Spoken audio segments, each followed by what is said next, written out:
ॐ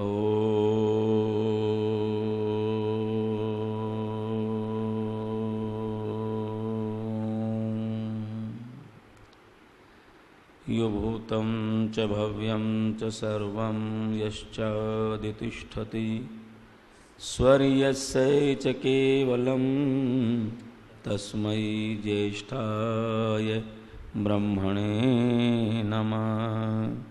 ओम शांति शांति शांति। सम्माननीय आर्य भद्र पुरुषों, मातृशक्ति,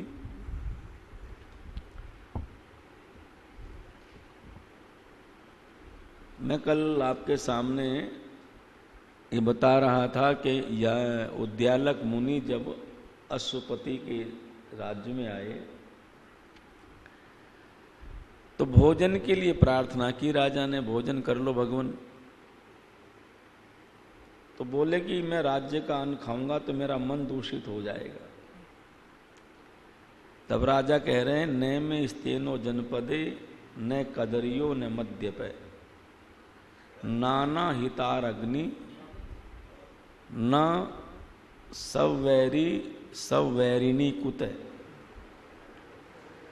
कहते मेरे राज्य में कोई व्यक्ति चोर नहीं है। बस बस ठीक है आवाज, बस अब आ रही है जी। हाँ, असल में मेरा वॉल्यूम कम था, मैंने बढ़ा लिया तो वहां से बढ़ जाएगा। मेरे राज्य में कोई चोर नहीं है। इसलिए ये लिखा जाता है भारत के इतिहास में, चीनी यात्री कहता है कि मैंने भारत के किसी घर में ताला नहीं देखा। ताला कब लगाते हैं लोग? जब चोरी का भय हो। अब तो सबके ऐसे जीवन हो गए हैं, घर में जितने लोग हैं सबके अलग अलग ताले होते हैं। क्यों त्रिलोकी जी होते नहीं होते हैं? देख लो सबके अलग अलग ताले हैं। इसका मतलब है किसी को किसी पे भरोसा बोलो नहीं है। आज वास्तव में विश्वास कम हुआ है समाज में, विश्वास कम। पहले पड़ोसी का विश्वास करते थे, अब तो अपने घर वालों का भी विश्वास नहीं। कितने कांड कितने केस हो जाते हैं जो घर के कर देते हैं। आज विश्वास का रिश्ता समाप्त हुआ है। देखो संसार में हमारे दो प्रकार के रिश्ते होते हैं। एक रिश्ता होता है खून का रिश्ता, रक्त का रिश्ता, जैसे भाई भाई का रिश्ता खून का रिश्ता, बहन भाई का रिश्ता, क्यों जी श्यामलाल जी, ये खून का रिश्ता है। बेटे पिता का रिश्ता। और मैंने एक अनुभव किया है, शायद आपने भी किया होगा, खून के रिश्ते को मिलने में ज्यादा देर नहीं लगती। जैसे दो भाई हैं, दो भाइयों में बहुत दिन से झगड़ा हो और बहुत वर्षों तक 10-15 वर्ष तक भी उनका आना जाना ना हो, और 10-15 वर्ष बाद किसी एक भाई के घर में कोई प्रसंग हो, विवाह शादी का, बेटे बेटी का, और रिश्तेदार उसमें आए हुए हों, रिश्तेदार ये जोर लगाए भाई दोनों भाइयों के इकट्ठा होना हो, तो इकट्ठा होने में देर नहीं लगती। क्यों देर लगती है बोला? इधर दोनों भाई मिले और मेल हो गया। मैं एक घटना बताऊं आपको, ऐसी घटनाएं जीवन में बहुत सारी सबके होती हैं। मैं एक घर में, मुझे एक दिन एक कथा करने के लिए बुलाया। देखो मैं कभी कभी सोचता हूँ, लोग कहते हैं जी प्रवचन का क्या लाभ होता है।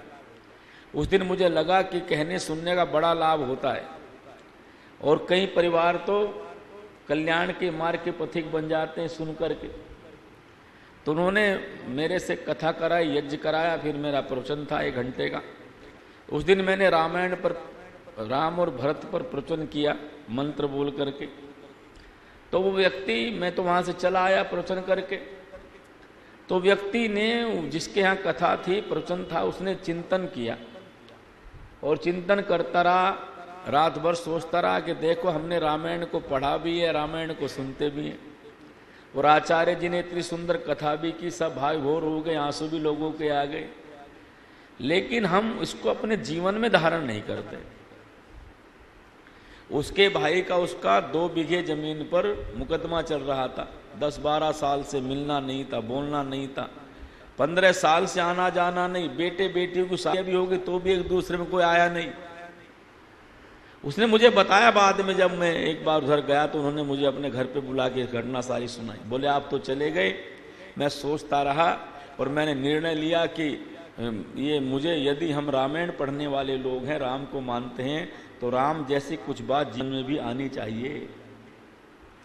राम के थोड़े से जीवन को हमारे जीवन में धारण करने की क्षमता हमारे भीतर आनी चाहिए।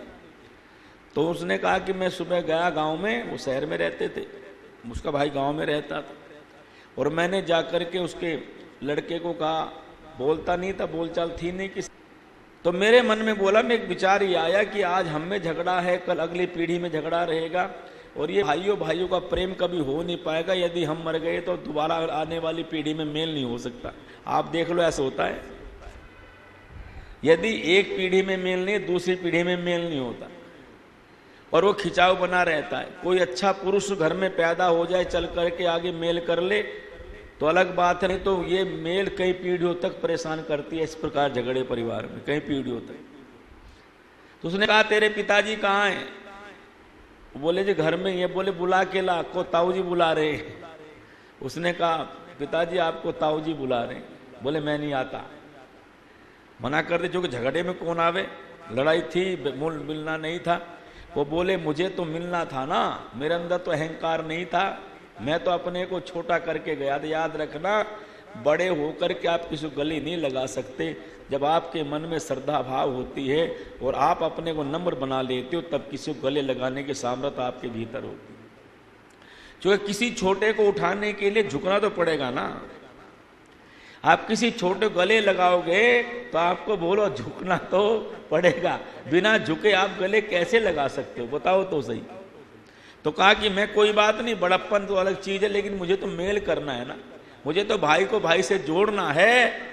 और वो गया, उसने कहा, अरे है तू यहाँ, नाम बोल के। अब जब घर पे चला जाए बड़ा भाई तो छोटे की हिम्मत नहीं होती कि उसे आ जा, ऐसा ना कहे, आ जा भाई। पहली बार इतना 15-16 वर्षों में मिल रहे हैं, बात भी नहीं। तो चारपाई पर बैठ गए, जिधर सिरहाना होता है, बड़ा भाई छोटा भाई चुप रहे, बोले नहीं। बहुत देर हो गई तो बड़े ने कहा, अच्छा एक बात सुन, 15 साल हो गए झगड़ा हुए, इलाहाबाद तक हम लड़ते हैं, हमारा हाई कोर्ट इलाहाबाद में, उत्तर प्रदेश का, वहां तक लड़ते चले गए। 2 बीघे जमीन की बात है, ये झगड़ा आगे भी परिवार में रहेगा, आने वाली संतति भी झगड़ती रहेगी, इसलिए मैं तुझे ये 2 बीघे देने को तैयार हूं, तू ही रख ले, झगड़ा समाप्त कर। देखो त्याग में कितना बल होता है। संसार में भोग में बल नहीं है, त्याग में ही बल है। आप विचार करो, रामचंद्र जी महाराज को जब वनवास दिया केकई ने, तो केकई ने अपने पुत्र के लिए भोग मांगा कि मेरा बेटा भोगे राज्य को, भरा राम ना भोगे। और राम दशरथ क्या चाहते हैं, मेरा बेटा मेरे से अलग ना हो, मेरा बेटा मेरी नजरों के सामने रहे, मेरी आंखों के सामने रहे, जाए नहीं कहीं भी।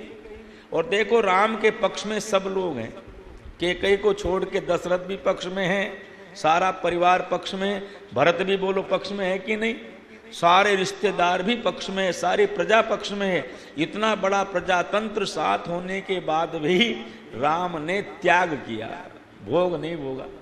अरे विचार करो, कल्पना करके देखो, यदि राम त्याग ना करते तो क्या राम का इतिहास हम पढ़ते?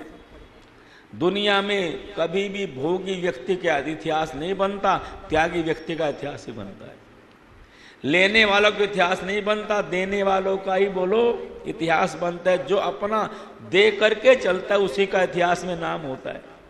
भोग भोगने वाले लोग कितने चले गए, किसने याद किया उनको? पर जो त्याग से जीने वाले लोग थे उन्हीं का इतिहास तैयार हुआ। उसने कहा भैया 2 बीघे जमीन साथ नहीं जाएगी, तू ही रख ले। छोटे भाई की आंखों में आंसू आ गए, बोले नहीं भैया आप बड़े हो, आप ही रख लो। अब तो लड़ रहे थे, अब दोनों एक दूसरे को देने को तैयार हैं। निर्णय हुआ, दोनों को 1-1 बीघा दोनों ने बांट ली और मेल हो गया। ये होता है सत्संग का फायदा। ऐसा मत सोचो कि सुने हुए का लाभ नहीं होता। ये सुने हुए संस्कार हमारे चित्त को कभी ना कभी प्रभावित करते। तो एक रिश्ता ऐसा है, रक्त का रिश्ता, खून का रिश्ता, वर्षों के बिछुड़ने के बाद भी जब मिलते हैं तो एक हो जाता है। पर एक रिश्ता विश्वास का रिश्ता है। तो रिश्ता कौन सा होता है जी? विश्वास का। जैसे मित्र मित्र का रिश्ता है, कैसा रिश्ता है? विश्वास का रिश्ता है। जैसे पति पत्नी का रिश्ता है, कैसा रिश्ता है बोलो? विश्वास का रिश्ता है ये, है कि नहीं?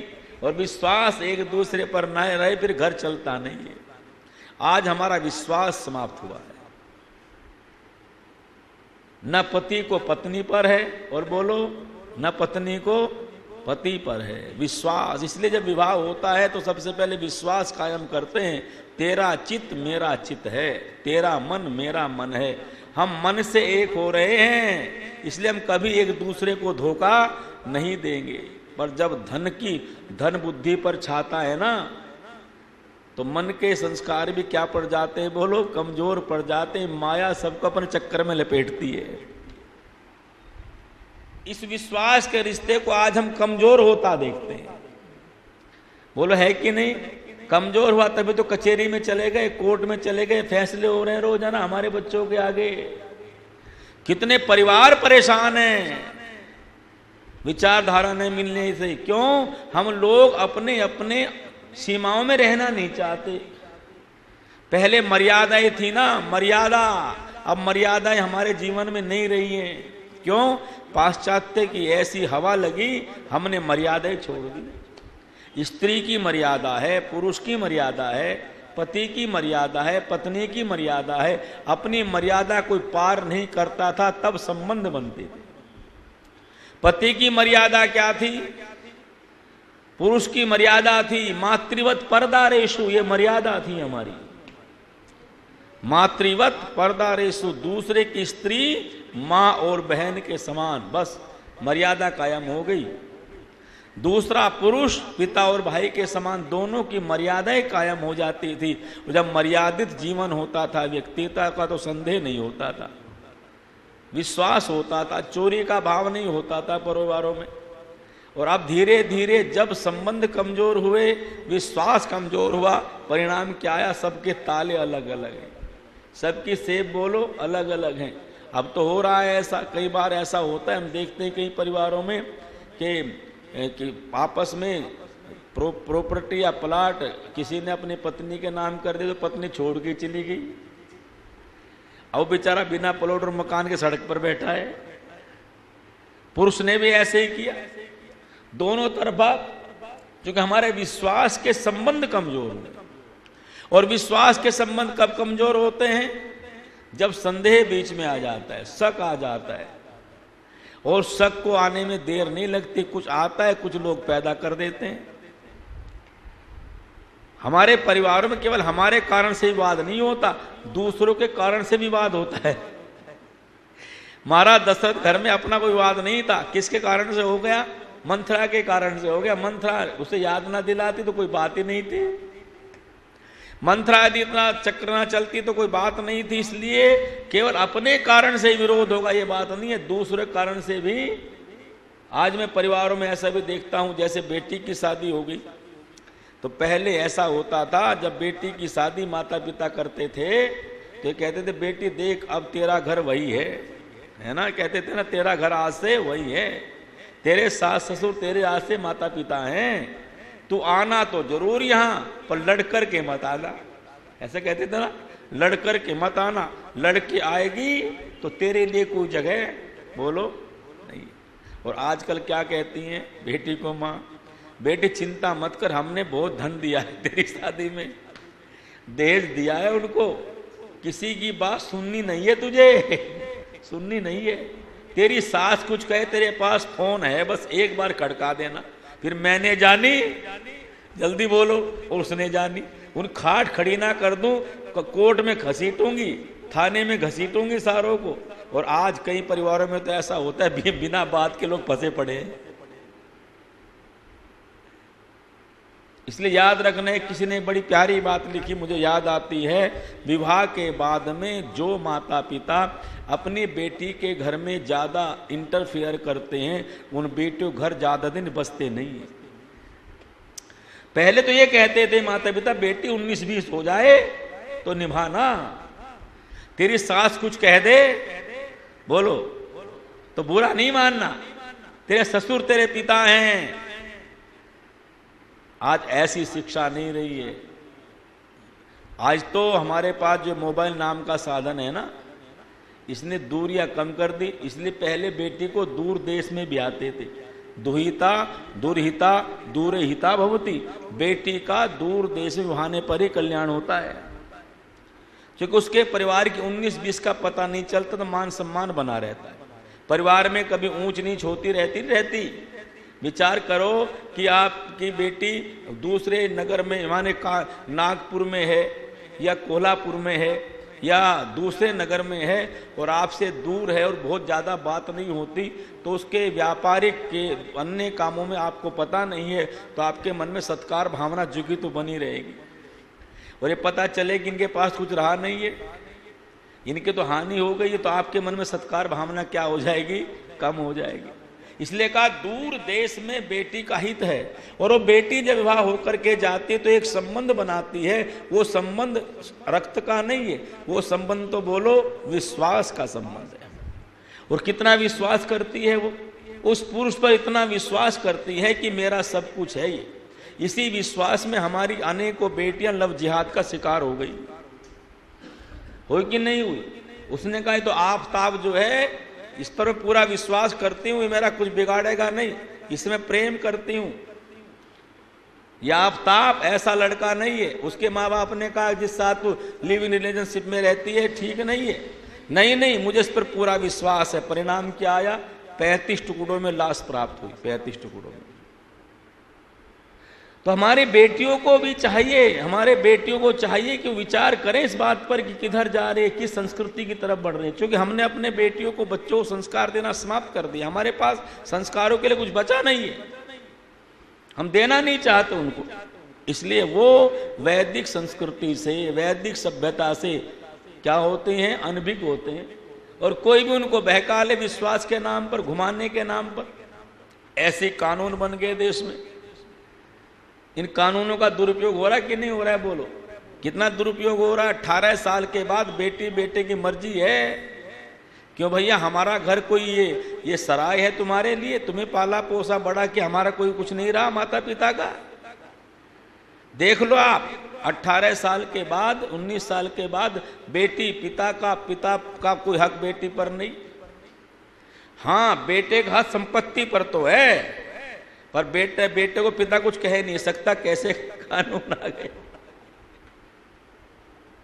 कैसे हमारे संस्कार हो गए। पहले आप देखते थे पिता के सामने पुत्र बोलता नहीं था और खड़ा रहता था, खड़ा। हमने तो यहां तक देख कुछ परिवारों में यदि किसी का पिता जीवित है तो 50 साल का बेटा भी सामने बोलता नहीं था, ना पिताजी बैठे हैं। उसके अंदर सत्कर्णीय भावना थी, उसके अंदर कर्तव्य का बोध था। आज अधिकारों का बोध है। आज बेटा सीधा कहता है मेरा हिस्सा मुझे दो, तुम्हारा काम अलग, मेरा काम।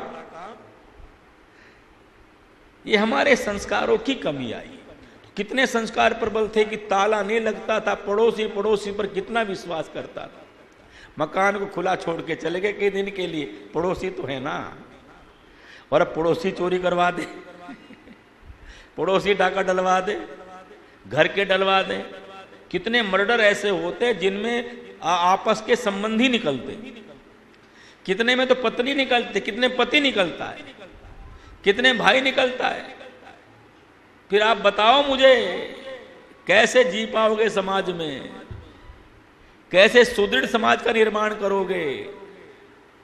तब संस्कारों की, वैदिक विद्या की और प्राचीन इतिहास को जानने की अत्यधिक आवश्यकता है। अशुपति कह रहे हैं मेरे नगर में कोई चोर नहीं है,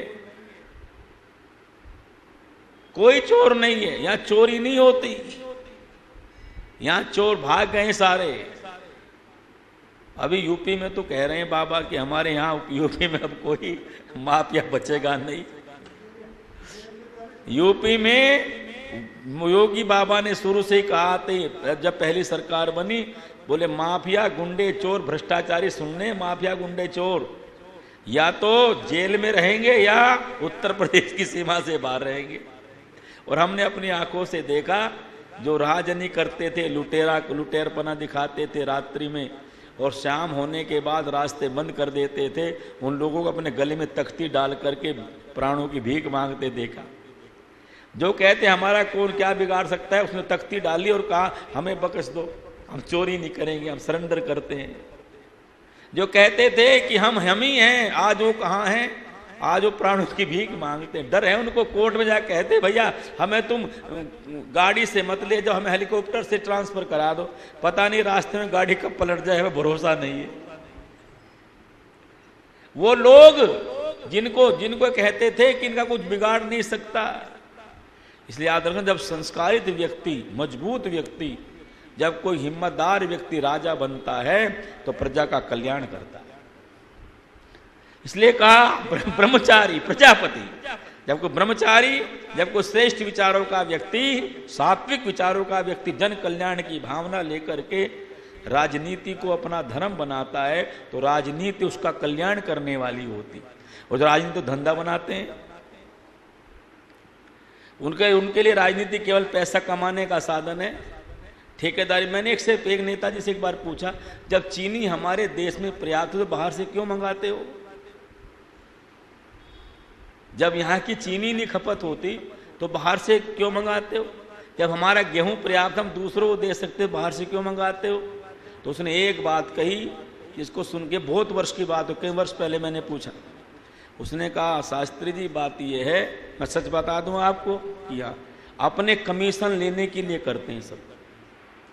कमीशन खोरे कारण से महंगी चीनी खरीदेंगे और अपनी हमारी पड़ी रहेगी, अपनी बिकेगी नहीं। हमारे व्यापारी, हमारी फैक्ट्रियां बंद होती जाती हैं।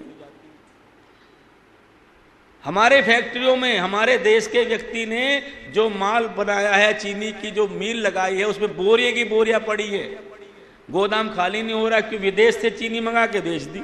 किस कारण से? कि हमारा मोटा कमीशन बन जाए। अब बताओ, जो कमीशन के नाम पर अपने देश के व्यापार को ठप करने के लिए बैठे, उन्हें कौन राष्ट्रभक्त कहेगा? मिलें बंद इसीलिए तो हुई, कई मिलें बंद हो गई। हमने पूछा मिलें बंद क्यों हो गई? बोले कारण ही ये है कि उनका माल सप्लाई नहीं होता, दूसरा बाहर से मंगा के बेच देते हैं। हमारे यहाँ का गेहूं सड़ता रहता है, दूसरा गेहूं बिकता रहता है।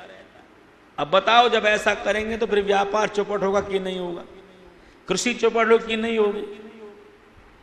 इसलिए केवल कमीशन खोरी, केवल हमें पैसा मिल जाए, केवल हमारा घर भर जाए। जिनके पास में राजनीति में, जिनके पास में 500 रुपए कपड़े खरीदने की हैसियत नहीं थी ना, वो 9-9 हजार 10-10 हजार करोड़ के मालिक बने बैठे। कहां से आ गया पैसा? तनख्वाह तो आपकी 2-3 लाख रुपए महीना हो सकते, कितना जोड़ सकते हो 5 साल में? बताओ तो सही। ये 5,000 करोड़, 11,000 करोड़, 1100 करोड़ कैसे हो गए? और देव गजब की बात ये, इसके तो कमाल, सरकारों में कैसे कैसे घोटाले। एक नीरव मोदी 11,000 करोड़ लेके भाग गया। क्यों जी? बैंक ने कागज भी नहीं देखे होंगे, किसी ने कह दिया दे दो, ऋण दे दिया। और आप और हम ऋण लेने जाएं, बोलो, बैंक बारीकी से जांच करेगा, बारीकी से, और थोड़ा सा रह जाए कुर्की का आदेश कर देगा हम पर। माने कहां समानता है?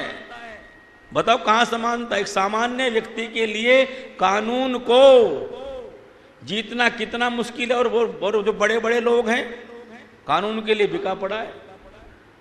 इसलिए जो समानता की बात होती है केवल कागजों में दिखाई देती है, पटल पर दिखाई नहीं देती। जिस दिन पटल पर समानता प्रारंभ हो जाएगी, जिस दिन ऐसा हो जाएगा, उस दिन समझो हमने राम राज्य की ओर कदम बढ़ाया है। तो कह रहे हैं, राजा कह रहा है यशुपति, नैमेस्तेनो जनपदे, मेरे राज्य में कोई चोर नहीं है। और वो लिखता है चीनी यात्री फायान कि मैंने भारत में किसी घर में ताला नहीं देखा। ताला कब लगता है जी माता बहनों? जब घर में चोरी होने का भय हो, चोरी हो जाएगी। पहले भय ही नहीं था चोरी का। न कदरियो, कोई कंजूस नहीं है, सब दान देने वाले लोग हैं, सब सरकार को टैक्स देने वाले लोग। अब टैक्स की कितनी चोरी लोग करते हैं आप जानते ही हो।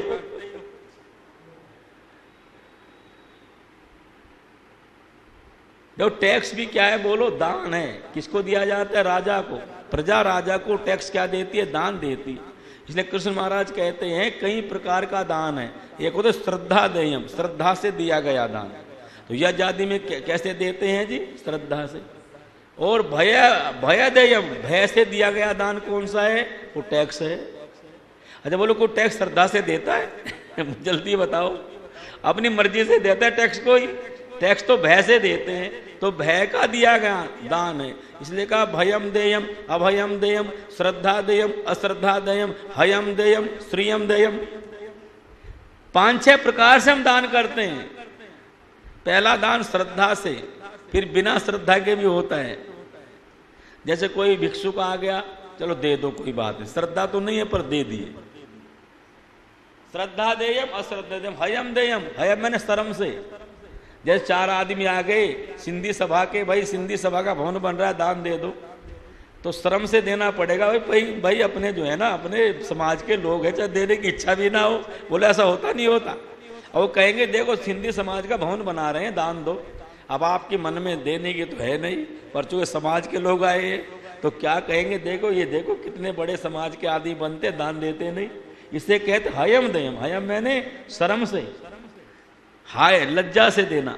और लज्जा में कई बार ऐसा होता है, आपने निकाले 11,000, उसने कहा नहीं 11 तो कम है, फिर लज्जा से ज्यादा बढ़ाने ही पड़ते, 21 भी करने पड़ते, 51 भी करने पड़ते। श्रीयम देयम, श्री मैंने सम्मान के लिए देना, मेरा नाम होगा इसलिए भी दिया जाता है दान। अभयम देयम, बिना भय के देना, राष्ट्र के समर्पण भाव से। और भयम देयम, भय से देना, टैक्स नहीं देंगे तो सरकार आके भी डंडा जमा देगी। इसलिए वो कहते न कदे, जो कंजूस नहीं है, कोई अपनी मर्जी से टैक्स देते हैं, टैक्स कहना नहीं पड़ता। न मद्यप है, कोई शराब पीने वाला नहीं है। अब देख लो शराब की स्थिति, खैर गुजरात में तो बंद है, शराब बंद है ना, तो लोग पीते नहीं होंगे, इसका मतलब तो ये। क्यों जी? हैं बहुत पीते, इसका मतलब बंद नहीं हुई। न मद्यप है, वो कहते हैं राजा मद्यप है, कोई पीने वाला नहीं है। एक दिन तो मैं दिल्ली में भी, पिछले दिनों, जनवरी की बात है, जनवरी की शायद, हाँ जनवरी की ही बात है, नवंबर की, नवंबर दिसंबर के ऐसे महीने की बात है। मैं फरीदाबाद जा रहा था तो पुरानी दिल्ली से, और वो रिक्शा में बैठ करके कहाँ, नहीं कानपुर जाना था शायद, कहाँ जाना था मेरे ध्यान में नहीं। तो वहाँ से रिक्शा में जा रहे तो रास्ते में बहुत भीड़ लग रही। सुबह सुबह 7-8 ही बजे होंगे, 7, साढ़े 7, 8 ही बजे, ज़्यादा समय नहीं था, अभी दुकानें खुली नहीं थी। मैंने भीड़ कैसी है, बोले शराब का ठेका है सुबह। और बोले, मैंने इतनी भीड़ क्यों? बोले एक के साथ एक फ्री है। अभी ये दिल्ली में किया, एक के साथ एक फ्री, एक पाउच के साथ एक पाउच। जोर से बोलो, आप थोड़े पीने वाले, आप तो आपके लिए चाहे 10 फ्री हो जाए। और पीने वाले कौन लोग हैं? वो लोग हैं जो शारीरिक श्रम करने में लगे, रिक्शा चलाने वाले, खोमचा चलाने वाले, छोटे लोग, जिनके छोटे छोटे बच्चे भूख से मर जाते हैं, दवाई नहीं मिलती, कपड़े नहीं मिलते, पिता शराब पिए पड़ा रहता है। सरकारों ने ऐसा किया कि वोट के कारण से एक के साथ में एक फ्री कर दी। अब शराब की नीति के कारण से ही तो वो उन पर केस चला है।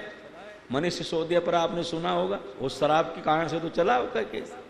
शराब कर दी फ्री, और जिन्हें जो बंद करते हैं शराब, वहाँ भी पी जाती है। बिहार में बंद की तो बिहार में वो लोग शराब पी, जहरी शराब पी करके मर गए। एक बार बंसीलाल की सरकार बनी हरियाणा में, तो उन्होंने शराब बंद कर दी। तो शराब बंद कर दी तो पहले तो महिलाओं ने आंदोलन किया, शराब बंद कर दी। फिर आदमी सारे के सारे, चूंकि जमुना का क्षेत्र लगता है हमारे यहाँ से, जमुना नदी बीच में पड़ता है हरियाणा, यमुनानगर जिले के इधर के सब लोग शराबी सारी यमुना में पड़े रहे हैं। हमारी तरफ ठेके थे यूपी में, वहाँ से ले पी में, रात घर भी ना जाए। महिलाएं परेशान हो गई, क्योंकि पहले ही ठीक था, शराब पी कम से कम घर तो आ जाता था, घर भी नहीं आता। शराब पीने में व्यक्ति का कितना जीवन बर्बाद हो गया। न मद्यप है, कोई शराबी नहीं है, कोई शराब पीने वाला नहीं है। याद रखना, जिस समाज के भीतर युवा पीढ़ी शराब पीती हो, गुटखे खाती हो, पान मसाला खाती हो, दुर्गंध पूर्ण चीजों का प्रयोग करते हो, बताओ वहां संगठित समाज और मजबूत समाज कैसे हो सकता है? राष्ट्रपति कह रहे हैं, राजा सुपति भारत का चक्रवर्ती सम्राट कहता है, न में तेनो जनपदे न कदरियों न मद्यप है, कोई शराब पीने वाला नहीं है। लोग आबकारी नीति बनाती है सरकार, उसमें क्या बनता है आबकारी नीति में? बोले आबकारी से, अर्थात इससे कितना धन लाभ होगा। दूसरी तरफ मद्य निषेध आयोग, मद्य निषेध का भी वो एक बनाती है मंत्रालय। अब मद्य निषेध भी वही है और मद्य पिलाने काम भी वही है। और देखो मैं आपको हास्य की बात बताऊं, हंसने की बात भी। और कोरोना काल में सबसे पहले सरकार ने शराब की दुकानें खोली और सब दुकानें क्या थी बोलो, बंद थी। कोरोना काल में सबसे पहले क्या खुली, शराब की दुकानें खुली। गुजरात में महात्मा गांधी जी के, हाँ कोरोना काल है, हाँ लाइनें लगी शराब। और ये कहते हैं कि शराब से अर्थव्यवस्था ठीक हुई देश की, कुछ लोग तो ऐसा भी कहते हैं। लेकिन याद रखना, जो नियम है शराब पीने का, उस नियम में जो शराब पी करके बीमारियां हो रही हैं शराब पीने के कारण से, उसमें बताया गया है कि जितने पैसे राजस्व जितना शराब बेचने से सरकार को प्राप्त होता है, उतना उससे ज़्यादा राजस्व तो शराब से होने वाली बीमारियों पर खर्च करने से होता है, खत्म होता है। आप बताइए लाभ क्या है। वो बिल्ली वाली बात है, बस बंदर वाली बात है हमारे साथ कि हम भुट्टे खेत में चले गए और बहुत सारे भुट्टे तोड़ लिए, पर कांच में देते रहे, पर सब नीचे गिरते रहे, हाथ में एक गिरा। सरकार की स्थिति भी इस प्रकार की है। नैमेस्तेनो जनपदे ने कदन मद्यप नाना हितार अग्नि, कोई ऐसा नहीं जो अग्निहोत्र ना करता हो। राजा घोषणा करता है कोई ऐसा नहीं जिस घर में अग्निहोत्र ना होता, हवन ना होता हो, अग्निहोत्र किए बिना कोई भोजन नहीं करता। ऐसा राज्य, ऐसी व्यवस्था बता रहे हैं अश्वपति। ओम द्यौ शांतिरंतरिक्षं शांति पृथ्वी शांतिराप शांतिरौषधयः शांति वनस्पतयः शांतिर्विश्वे देवा शांति ब्रह्म शांति सर्वं शांति शांतिरेव शांति सामा शांतिरेधि। ओम शांति शांति शांति। जो बोले सो अभय, वैदिक धर्म की जय। सभी को सादर नमस्ते, सभी का धन्यवाद।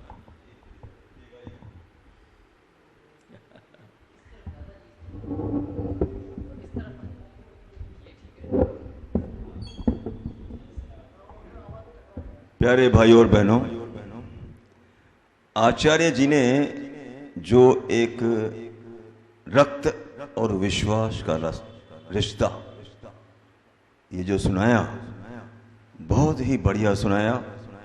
और उन्होंने जो यूपी की बात सुनाई, जो योगी की बात सुनाई, सही बात सुनाई। क्योंकि मैं भी आज से 3 महीने पहले लखनऊ गया था, तो लखनऊ से जैसे मैं उतरा तो मैंने ऑटो रिक्शा की। ऑटो रिक्शा में मैंने ऑटो रिक्शा वाले से पूछा, भाई साहब क्या हाल है, कैसे हो? उसने कहा हम बहुत ही, हमारा बढ़िया हाल है। योगी के राज में आजकल पुलिस वाला हमसे जो 10-20 रुपए मांगता था वो मांगना बंद हो गया। और असिस्टेंट कमिश्नर ने जब रिश्वत खाई थी तो योगी ने उसको पुलिस वाला बना दिया। देखिए क्या सजा है, क्या डर है, क्या व्यवस्था है। ऐसी व्यवस्था हमारे हिंदुस्तान में होनी चाहिए। धन्यवाद।